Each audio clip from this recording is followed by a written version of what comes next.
देखते हैं कि प्राथमिक चिकित्सा यानी फर्स्ट एड की परिभाषा क्या है। प्रथमोपचार यानी कि दुर्घटना स्थल पर, यानी जो दुर्घटना स्थल है वहां पर जख्मी व्यक्ति को या बीमार व्यक्ति को वैद्यकीय मदद आने से पहले जो प्राथमिक स्वरूप के उपचार आपके द्वारा, हमारे द्वारा या जो फर्स्ट एडर व्यक्ति है जिसके द्वारा दिए जाते हैं उसे हम लोग प्रथमोपचार कहते हैं। अभी जो प्राथमिक उपचार यानी देखिए उसे नाम में ही आ गया है, फर्स्ट एड, प्रथम उपचार, प्रथम चिकित्सा। बहुत अहम बात मैं आपसे कहना चाहता हूं कि अगर ये फर्स्ट एड अगर हमने सही समय पर सही तरीके से हमने उन्हें नहीं दिया तो ये जो फर्स्ट एड है ये लास्ट स्टेज में ले जा सकता है उस व्यक्ति को। तो ये बहुत जरूरी है कि प्राथमिक चिकित्सा या फर्स्ट एड के समय हमें उतनी तत्परता वहां रखनी चाहिए। दूसरी बात, फर्स्ट एड के बारे में हम ये पढ़ते आए हैं, इसमें बहुत सी बड़ी बड़ी पुस्तकें हैं, बड़ा उसमें ज्ञान है। ये इतनी बड़ी बड़ी पुस्तकें भी फर्स्ट एड पर लिखी जाती है और ये बहुत ही विस्तृत है। तो हमें संक्षिप्त में समझना है तो 2-3 चीजें आप ध्यान में रख लीजिए। सबसे पहला ये है, आप अगर फर्स्ट एडर है या आपने प्रथमोपचार का कोर्स कंप्लीट किया है तो कोर्स कंप्लीट होने के बाद आपकी 3 महत्वपूर्ण जवाबदारी उसमें आ जाती है। सबसे पहले एक ये है कि आप ऐसी कोई भी दुर्घटना होती है तो उससे पैनिक मत हुई। बहुत बार ऐसा होता है कि नॉलेज है, ज्ञान है, लेकिन एक डर फेस कैसे करें। तो ये डर जो है, ये डर आपके मन से निकलना चाहिए अगर आप फर्स्ट एडर है तो, नंबर 1। दूसरा जो है, एक तो पैनिक यानी डर, दूसरा मैं कह रहा हूं लीडरशिप। अगर कहीं दुर्घटना होती है और आपको कॉन्फिडेंस है कि मैं उसे मलहम पट्टी कर सकता हूं, मैं उसे सीपीआर दे सकता हूं, मैं उसे जो फ्रैक्चर हो गया है, जो उसको दर्द है उसको कम कर सकता हूं, मैं उसका मनोबल बढ़ा सकता हूं, इस प्रकार की अगर आपको एक कॉन्फिडेंस है कि मैं ये कर सकता हूं तो लीडरशिप लीजिए। वहां पर पीछे मत रहिए, टेक लीडरशिप। आप जाइए, आगे जाइए और उसकी लीडरशिप लीजिए।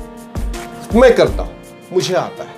और तीसरी बात और सबसे अहम बात है जो हमें बिल्कुल नहीं भूलनी है, वो ये है कि हमें किसी भी हालत में अपने ये दिमाग में नहीं रखना है कि मैं डॉक्टर हूं। ये दिमाग से निकाल दीजिए। आप एक प्रथमोपचारक है, फर्स्ट एडर है और किसी भी तरीके से ये आपके महन में, आपके दिल में, आपके मन में, जहन में कहीं भी ये चीज नहीं आनी चाहिए कि आप एक डॉक्टर है। नहीं, हम डॉक्टर नहीं हैं। हमारा काम क्या है, मैंने परिभाषा में बता दिया कि डॉक्टर आने से पहले उस मरीज को, उस जख्मी को, उस इंजर्ड को, उस कैजुअल्टी को, डॉक्टर आने से पहले जो आप उसे दे रहे हो, जो उस पर आप मलहम पट्टी कर रहे हो, जो उसकी देखभाल कर रहे हो, यह है प्राथमिक चिकित्सा। याद रखिए, अगर कोई व्यक्ति जख्मी गिरा पड़ा है, आपके पास कुछ नहीं है, कोई साधन नहीं है, कोई बात नहीं, आपने उसे उठाकर दुर्घटना स्थल से सुरक्षित स्थल पर आप लेकर आते हैं, उसे लिटाते हैं और उससे आप जब बात करते हैं ना कि सर डरिए मत, हल्की सी चोट लगी हुई है, हम अभी एम्बुलेंस को बुला रहे हैं, एम्बुलेंस अभी आ जाएगी। सर डरिए मत, ये थोड़ा सा खून निकला हुआ है, हम पट्टी लगा देंगे, आपके पास रुमाल है, मैं रुमाल बांध देता हूं, आप डरिए मत। सर आप डरिए मत, ये हल्की सी खरोच आई है, सर आप डरिए मत। आप जब इस तरह से बातें करके उसका मनोबल जब बढ़ाते हो ना कि आप डरिए मत। इस तरह की घटना सर इससे पहले भी हुई थी और एम्बुलेंस आई और एम्बुलेंस आने के बाद उन्हें तुरंत अस्पताल में ले जाया गया और कुछ घंटे में ही वो बाहर आ गए। इस तरह की बातें भी आप जब करते हो ना, ये भी प्राथमिक चिकित्सा से कम नहीं है, फर्स्ट एड से कम नहीं है। क्योंकि होता क्या है, दुर्घटना के समय में सबसे बड़ी जो चीज होती है वो है, जो दुर्घटनाग्रस्त व्यक्ति है उसका मनोबल नीचे आ जाता है, वो डर जाता है, वो खुद डर जाता है कि मेरा क्या होगा, यहां तो पास पड़ोस में मेरे सगे संबंधी कोई नहीं, मित्र नहीं है, अब मेरा क्या होगा। तो ये डर जो आता है ना, उससे कॉन्फिडेंस उसका लो हो जाता है। और इस परिस्थिति में एक तो उसका कॉन्फिडेंस लो है और दूसरी घटना भी हो गई है, ये दोनों के मिलाप से उसकी जान ज्यादा जोखिम में जा सकती है। ऐसे परिस्थिति में बीइंग ए फर्स्ट एडर, सबसे पहले आप क्या कीजिएगा कि उसका मनोबल बढ़ाइए, उसे डर का एहसास मत होने दीजिए, उसे डर और दर्द का भी एहसास मत होने दीजिए, उसे वहां से बाहर निकालिए। आप कभी डॉक्टर के पास जाते हो बच्चों को लेकर, छोटे बच्चों को लेकर? अब छोटे बच्चों को लेकर जब हम डॉक्टर के पास जाते हैं तो डॉक्टर क्या करता है?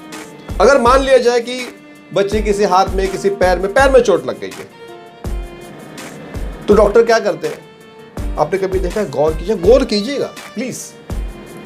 तो डॉक्टर जब उसे बेड पर रखते हैं तो डॉक्टर ये नहीं बोलता कहां लगा है, कितना लगा है, ओ गहरा जख्म है, ये ऐसा हुआ वैसा हुआ, कहां से गिर गया, वो कभी नहीं बोलेंगे। चाइल्ड स्पेशलिस्ट डॉक्टर इस तरह की बातें कभी नहीं करेंगे। वो पहले हिस्ट्री आपसे ले लेंगे पूछ के। वो क्या बात करते हैं? बेटा तुम्हारा नाम क्या है? ओहो बहुत सुंदर नाम है। अच्छा तुमकी स्कूल कौन सी है?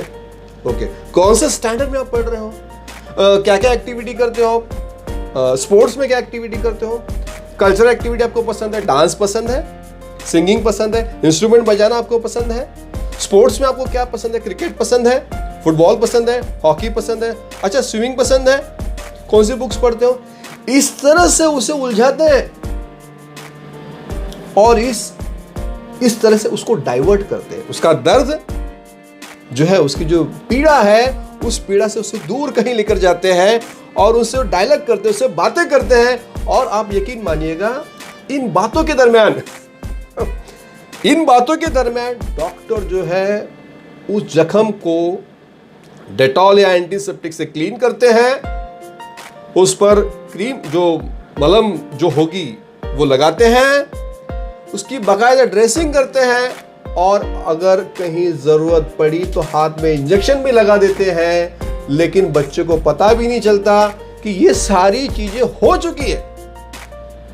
तो ये जो होता है कि डाइवर्ट करना, प्राथमिक चिकित्सा में जो है, फर्स्ट एड में जो है, जख्मी व्यक्ति को उसके जख्म का एहसास मत होने दीजिए। अगर आपने ऐसा किया तो आप सही मायने में एक अच्छे प्रथमोपचारक हैं। तो हमने व्याख्या भी देख ली और मैंने जो 3 चीजें बताई कि फर्स्ट एड किस तरह से होना चाहिए वो भी हमने देखा। अब हम लोग इससे आगे बढ़ते हैं, आगे किसके